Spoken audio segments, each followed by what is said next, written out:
인생을 살다 보면 주변에, 여러분들 주변에 특별히 말씀을 잘하는 분들이 이제 계속 계세요. 농담도 잘하고 유머 감각도 있고 조크 재밌게 하시고, 그런 분 가운데 한 분이 마크 트웨인, 여러분 아시죠? 허클베리 핀의 모험, 톰 소여의 모험 쓰신 미국의 소설가입니다. 이분이 이제 그런 그 유머, 조크로 또 이제 독설로, 해학으로 한 가지 시를 쓰는데 War Prayers, 전쟁의 기도라는 시예요. 제목이 좀 그렇죠? 전쟁의 시입니다. 전쟁터를 나가는 사람들의 마음, 또 전쟁터가 아니더라도 우리 현대인의 삶을 전쟁터로 본 거예요. 날마다 경쟁하고 살아야 되니까. 그러면서 내게 고통을 주고 나를 힘들게 하고 나를 괴롭히고 아프게 하는 사람들, 그런 사람은 좀 안 보면 좋겠다. 뭐 병이 나든지 사고가 나든지 이사를 가든지 안 보면 좋겠다. 뭐 그런 심성이 모든 사람에게 다 있다. 자기 마음속에 있는 악한 마음을 좀 돌아보자, 그런 점에서 꼬집어서 이제 쓴 시입니다. 하나님이여, 우리의 포탄이 저놈들을 갈기 찢어 피반죽을 만들어 버리게 해주시옵소서. 이게 이제 전쟁터에 나가는 사람들의 기도라는 거예요. 웃음꽃이 피었던 이 들판에 저들의 싸늘한 시체로 꽉꽉 메우게 해주십시오. 아무런 마음의 준비도 하지 않고 있었던 과부들의 심장을 슬픔으로 가득 차게 하시옵소서. 전쟁터에 나가는 남편을 바라보면서 설마 남편이 죽을 거 상상도 못하죠. 그런데 전사자 통보를 받은 겁니다. 남편이 죽었다는 거예요. 갑자기 과부가 될 때 심정이 얼마나 아프겠어요? 그런 아픔으로 가득 채워달라는 기도예요. 그들의 희망을 고갈시켜 주시고 그들의 모습을 시들게 하여 주옵소서. 사랑 많으신 예수님 이름으로 기도합니다. 마지막이 압권이죠. 사랑 많으신 예수님 앞에 기도하는데, 기도의 내용들은 사랑 많으신 예수님이 도저히 행할 수 없는 우리의 악한 마음을 드러내서 하는 기도. 이런 기도 정말 한 것이 아니고, 이런 마음들 우리 다 같이 가지고 있지 않아요? 이렇게 고발하는 내용으로 쓴 시입니다. 이런 전쟁의 기도를 읽다 보면 그 반대의 기도, 전쟁의 기도 말고 또 어떤 기도가 있겠어요? 평화의 기도, 평화의 시가 또 있잖아요. 세인 프란시스, 성 프란시스가 쓴 평화의 기도라는 거 다 아시죠? 주여 나를 평화의 도구로, 전쟁의 도구 말고요, 전쟁의 시 말고요, 평화의 도구로 써주소서.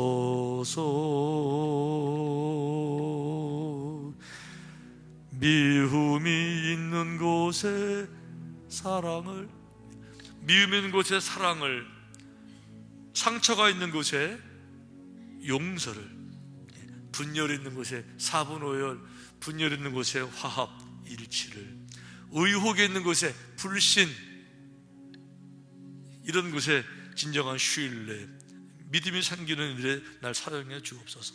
오류가 있는 곳에 진리, 절망이 있는 곳에, 캄캄한 절망 속에서 희망을 볼 수 있는 일에 나를 도구로 써 주옵소서. 어둠이 있는 곳에 광명을, 슬픔이 있는 곳에 기쁨을 심는 일에 써주시고, 위로받는 거 얼마나 중요해요. 누가 나를 위로할 때 얼마나 힘이 됩니까? 하지만 위로받기보다 내가 위로하는 사람으로 서 있기를, 이해를 받는 사람 쪽이 아니라 이해를 해줄 수 있는 넉넉한 사람이 되기를. 사랑받는 거 신나는 일이죠. 짜릿하죠. 하지만 정말 넉넉한 사랑을 줄 수 있는 그릇으로 살아갈 수 있기를, 나를 평화의 도구로 써주소서.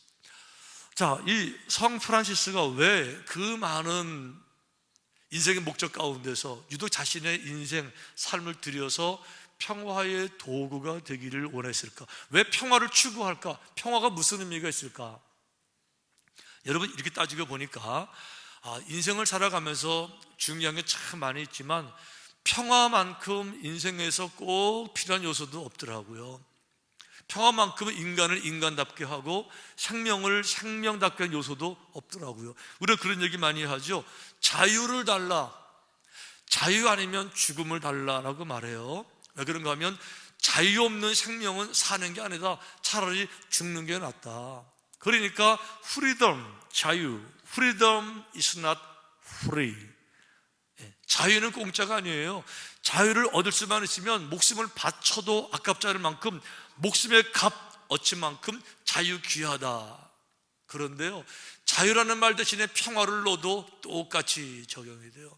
평화요, 평화 속에 생명이 있고요, 평화로야만이 비로소 안식을 경험할 수 있는 거예요. 평화로워야 안정, 이런 말이 이루어질 수 있고요, 평화로운 상태에서만 비로소 기뻐질 수가 있는 거예요. 평화를 전제로 해야만이 행복이 이루어지는 겁니다. 더 중요한 거, 이 평화가 얼마나 중요한지, 평화가 이루어지기 위해서는요, 반드시 자유가 주어질 때만 평화가 가능한 거예요. 그런데 이 자유는 신체적인 자유만 말하는 게 아니에요. 이 자유는 모든 면에서의 자유를 말하는 겁니다. 정신적인 자유 포함되어져 있는, 정신적으로도요, 언론의 자유 있어야 되고요, 표현의 자유도 있어야 되고요, 결정의 자유도 본인에게 있어야 되는 거예요. 거기서 끝나는 게 아닙니다. 이 자유가 영적인 자유까지 주어지지 않으면 평화는 불가능한 겁니다. 영적인 자유가 뭐예요? 양심의 자유를 말하는 겁니다. 죄로부터의 자유를 말하는 거예요. 예를 들면 죄가 나를 짓누를 것 같으면 죄의 무게가 얼마나 무거운지 성경은 이렇게 얘기를 합니다. 여름 가뭄에 바짝바짝 타들어가는, 바짝바짝 메마르는 것처럼, 땅바닥이 거북이 등처럼 바짝바짝 마르는 것처럼 내 가슴이 탑니다. 뭐로요? 죄의 무게로. 죄가 나를 짓누를 때 탄식이 나오고요, 호흡조차 불가능한 것, 죄의 무게예요. 어떻게 거기서 자유를 경험하고 평강을 경험해요? 그러니까 진정한 평화를 누리려면요, 육체의 자유뿐만 아니고 정신적 자유를 넘어서 영적인 자유까지 주어져야 비로소 평안을 경험할 수가 있는데, 이 땅 어디에 가서 그런 평강을 누릴 수가 있습니까? 죄를 지었다 그래서 감옥에 가서 10년을 살고 남은 죄책감이 사라져요? 무슨 소리예요? 감옥에 살았지만 마음의 고통은요, 누리려면 안 사라지는 거죠. 누가 그걸 씻어낼 수 있습니까? 보혈로만 씻기는 거예요. 주님의 사랑으로만 죄책감도 사라질 수 있는 것이고요, 용서받은 기쁨의 눈물을 펄펄 흘리면서 펑펑 우러내리면서 그 마음의 모든 응어리가 다 풀어져 내리게 되면서 비로소 참된 자유가 올 수 있는 거죠. 그래서 주님 이렇게 말씀하셨어요. 평안을 너희에게 끼치노니 곧 나의 평안을 너희에게 준다. My peace, 나의 평안이에요. 내가 이걸 너희들에게 주는 건데요, 이 평안은 뭐예요? 내가 너희에게 주는 것은 세상이 주는 것과 같지 아니하느라. 세상에서 얻을 수 없는 진정한 평화를 주님이 주신다는 거죠. 마음에 근심할 것도 없고 염려할 것도 없는 진정한 평강을 주신다. 평화를 약속해 주셨는데요, 놀라운 것은 이 평화의 약속이 여기 나오는 게 아니고 예수님이 이 땅에 태어나실 때부터 평화의 약속을 주시면서 이 땅에 오신 겁니다. 첫 번 성탄절 때 베들레헴 시골에서 들에 양을 치던 목자들이 있었는데요, 갑자기 한밤중에 호련히 수많은 천군이 그 천사들과 함께 하나님을 찬송하여 이르되, 천군 천사들이 나타났다는 거죠. 천사의 출처는요, 어디겠어요? From heaven이에요. 하늘에서 온 거예요. 하늘에서 왔으니까 하늘의 비밀들을 알고 있는 거죠. 그들의 찬송을 불렀는데 가사가 뭡니까? 지극히 높은 곳에서는 하나님께 영광이요. 주님 오시는 것이 어떤 결과 가지고 올지 알고 있는데, 첫 번째 결과가 뭐냐? 하나님께 영광이 막 올라가게 될 거라는 거죠. 왜 그래요? 주님 오시기 전에 이 땅에 수많은 인류가 있었지만 창조주 하나님을 눈으로 본 사람은 없습니다. 누군지도 몰랐던 거예요. 그런데 예수님을 통해서 비로소 우리는 태초부터 계신 하나님을 눈으로 보게 되는 것이고요, 그분을 만나게 되는 것이고요, 은혜 가운데 거하게 된 겁니다. 감격이 너무 크고 인생의 눈이 열려지게 되니까 그분을 찬양하게 되는데, 어떻게 찬양이 돼요? 한 나라가 아니라 모든 나라, 모든 민족, 모든 열방, 모든 언어, 한 시대가 아니라 주님 오신 이후부터 2000년대까지 해마다 계속해서 반복적으로 앞으로 모든 시대 가운데 전 세계 지금 얼마나 많은 교회에서 얼마나 많은 성도들이 하나님을 찬양하고 있습니까? 이거는 몰랐겠어요? 당연히 알죠. 그러니까 첫 번째 결과가 뭐라고요? 주님 오시는 것은 이제부터 하늘로 어마어마한 영광이 올라가게 될 것이다. 할렐루야. 정확하죠. 우리는 이것이 이루어진 세대에 살고 있는 거예요. 두 번째는 뭐라고 말씀하셨어요? 이 땅에서는 하나님이 기뻐하시는 사람들 중에 평화로다.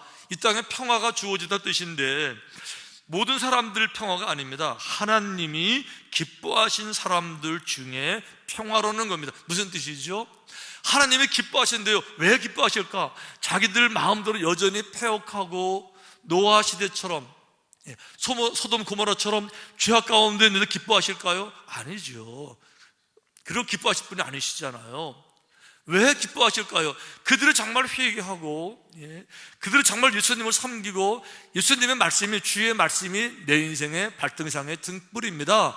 그들의 삶의 기준이, 삶의 근거가 철저하게 하나님 말씀 속에 이루어져서 그 삶 속에도 주의 뜻이 이루어진 사람들, 그들 속에 평화가 주어진다는 거죠. 그들을 통해서.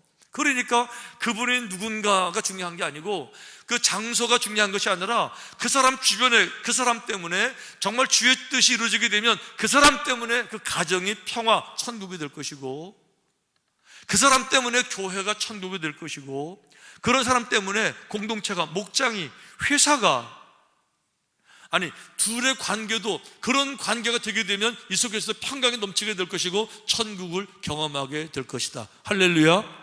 이 얘기하고 있는 거잖아요. 그런데 중요한 건 그거예요. 하나님이 기뻐하신 사람들 중에라고 말하고 있어요. 그러면 하나님이 기뻐하시지 않는 사람들에게 어떤 일이 벌어질까요?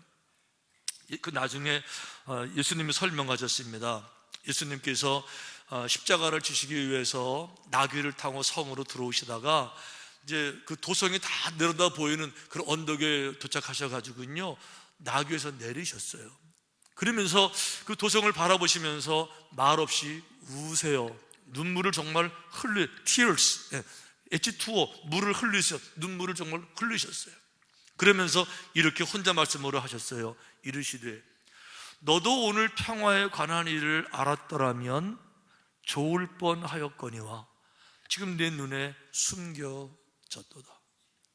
너도 지금, 여기 너희들도, 이 성, 도성 모든 사람들, 너희들도 평화에 관한 일, 평화가 어디서 오며 평화의 가치는 무엇이며 평화가 왜 중요하며 어떻게 평화를 누릴 수 있을까, 평화 가운데 거하실 때 얼마나 복될까, 이런 사상에 대해서 좀 알았으면 얼마나 좋을 뻔했겠느냐. 하지만 너희들에게 가리워졌다.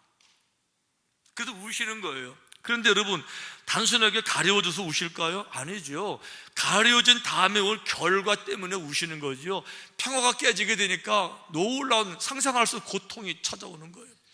예수님 말씀처럼 이 사람들이 얼마 되지 아니해서 로마가 쳐들어와서요, 돌 위에 돌아오는 남지 않고 다 파괴되었고요, 다 잡혀 죽었고요, 포로로 끌려가 완전히 파멸이 됐어요.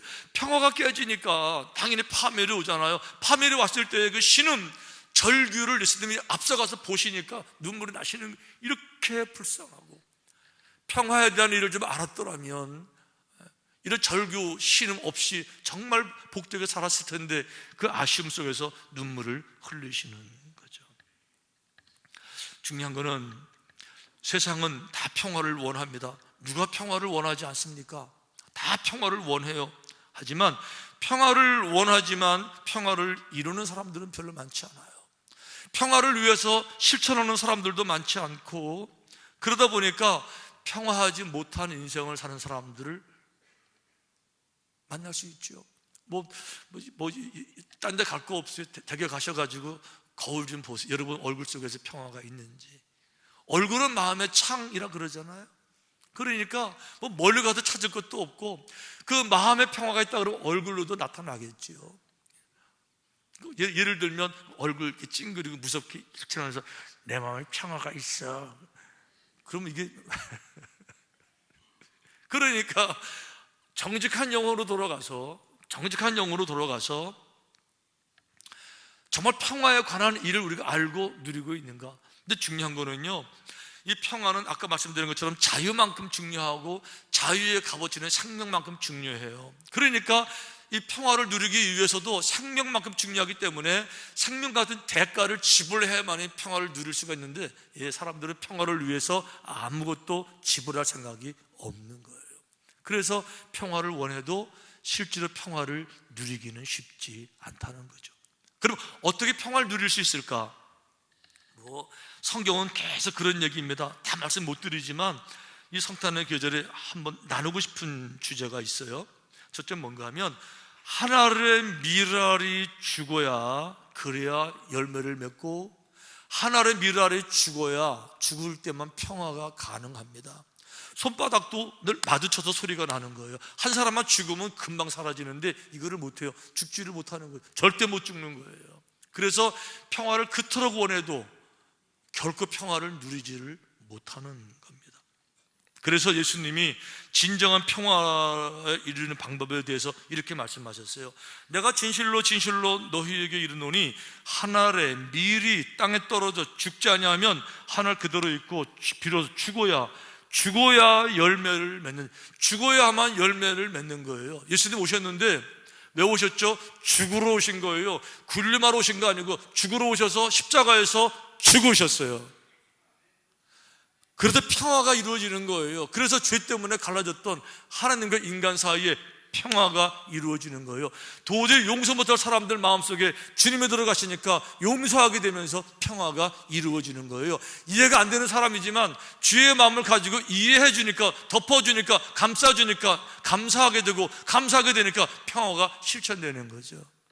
죽음으로써만 평화를 얻을 수가 있다는 거예요. 예수님은 말씀도 그렇게 하셨지만 당신의 삶도 죽으셨어요. 두 번째, 죽는 일은 어렵지만 그것만이 평화의 길이에요. 죽는다는 거는요, 내 자존심을 내가 내려놓는다는 거는요, 정말 너무 어려운 겁니다. 왜 죽는 게 어려울까? 모든 씨는 그 안에 내용물을 보관하기 위해서 껍데기가 단단합니다. 호두 당연하죠. 사과도 마찬가지예요. 껍질이 다 단단한 거예요. 씨앗은 다 마찬가지입니다. 그런데요, 땅에 떨어져서 죽는다는 것은 뭐죠? 그 부드러운 속살이 갈라지는 게 아니고 단단한 껍데기가 깨지는 거예요. 내 마음이 껍질이 깨지는 겁니다. 하지만 그거를 참아야 돼요. 그걸 참아내야 비로소 평화가 이루어지는 겁니다. 자, 평화의 원리가 어디 있다고요? 네가 내게 잘해주면 나도 널 잘해줄 것이고, 네가 내가 못하면 나도 못할 거야. 평화는 깨어진 겁니다. 평화는요, 그런 식으로 힘으로 얻어서 뺏을 수 있는 것이 아니라고 하는 거예요. 예를 들면 그런 겁니다. 어떤 분은 그런 얘기해요. 부모님께 효도하고 싶은데 효도가 잘 안 돼요. 왜요? 부모님이 내게 해준 게 별로 없어요. 그냥 때리기만 하고, 남들처럼 유학 보내준 것도 아니고 힘들게만 해서 효도할 마음이 별로 없어요. 정말 그래요, 여러분? 부모가 내게 잘해줘야만 내가 효도하는 거예요? 잘해주면 나도 잘해주고, 못해주면 나도 못해주는 거죠? 그거 아니라는 거죠. 부모는 부모 역할 따로 있는 것이고요, 자녀는 자녀 역할 따로 있는 거예요. 자녀는요, 하나님 앞에서 하나님의 자녀 역할 따로 있는 거예요. 부모가 내게 못해준 것이 아니고, 부모님들은요, 더 힘들고 어려운 부모 밑에서 자라신 거예요. 그분들 인생이요, 너무너무 힘들게 살아오신 거예요. 그러니까 그분들이 내게 잘했냐 못했냐가 아니라, 나는 하나님이 내게 주신 법도 안에서, 새로운 기준 안에서, 부모에게 효도라는 새로운 기초, 발등상에 등불로 준 말씀 앞에서, 말씀에 의해서 내 행동을 결정해서 그대로 실행해 나가는 거죠. 이게 믿음의 자녀라는 거죠. 여러분, 평화가 어디에 있습니까? 네가 내게 잘해주면 나도 잘해주고, 내가 못해주면 본때를 보이는, 본때 볼 준비를 하고 살아가는, 그러면서 사랑 많으신 주님 앞에 평화를 주세요. 그러니까 마크 트웨인이 그런 시를 쓸 수밖에 없는 거예요.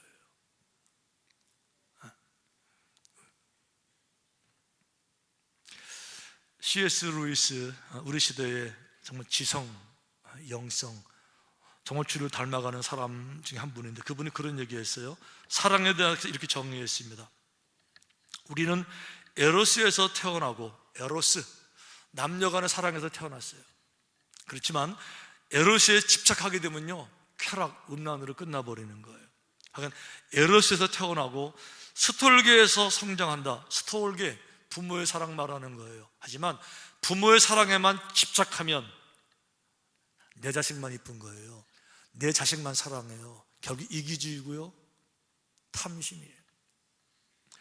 필로우에서 성숙한다. 필로우, 친구 간의 우정을 말하는 거. 우정 귀하지만 우정만 집착하다 보면 오히려 시기, 질투가 생기는 거예요. 이 모든 과정을 다 지나서 하나님, 아가페에서 완성되는 거예요. 조건 없는 성탄절 오신 예수 그리스도, 하나님의 미랄이 되기를 원하는 진정한 사랑의 근본, 하나님의 사랑, 그 속에서만 비로소 진정한 사랑은 완성되고요, 진정한 평화가 이루어지는 거고요. 이 세계를 아는 사람들을 향해서 여러분들은 평화에 대해서 알고 있군요라고 주님이 말씀하시는 거고요. 이 세계를 모르는 사람들에 대해서 아무리 입으로 뭐 얘기해도, 내가 수십 년 예수를 믿고 내가 뭘 다 했어도 이 세계를 모르는 사람들에 대해서 안타까워하시는 거예요. 평화에 관해서 가리워졌도다.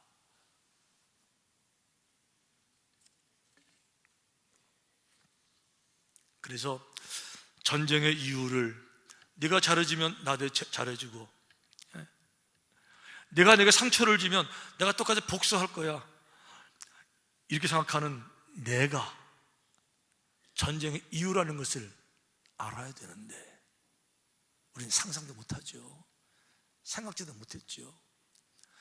평화롭지 못한 이유가 나 때문이라는 것을 알면 해결할 수 있는데 깨닫지를 못했던 거예요. 하지만 이 세계를 아는 사람들이 있어요. 이미 이 세계를 알고 있고 이런 삶을 살아가고 있는 사람들이 있어요. 그런 사람들 속에서 이런 찬송이 나오는데, 이 찬송이 그들을 또 한 번 위로하고 이런 찬양을 부를 거예요.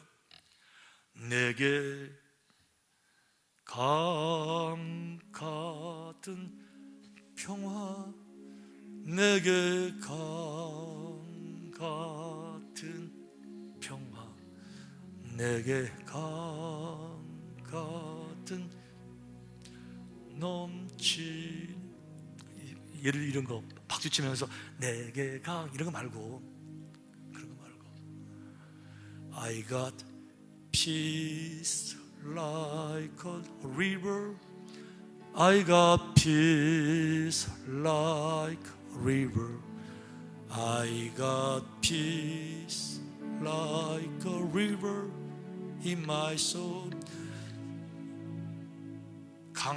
강물이 유유히 흐르고 그 주변에 푸른 나무들이 쭉 서 있는데 아름다운 잔디 깔려있는 이 평화로움, 이 강 같은 평화, 아무도 빼앗아갈 수 없는 이런 평화, 하나의 미랄이 죽어야만 열매를 맺는다는 진리를 발견한 사람들 속에서만 가능한 거예요.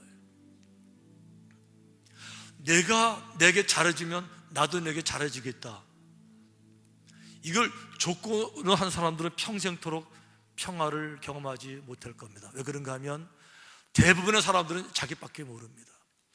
대부분의 사람들은 자기가 중심적이에요. 많은 사람들은 남들을 배려할 줄을 모릅니다. 그런 상황 가운데서 누군가가 모두 나를 배려해서 내게 잘해주길 기대한다고요? 잠 깨셔야 돼요. 꿈 깨셔야 돼요. 평화는 지나간 겁니다.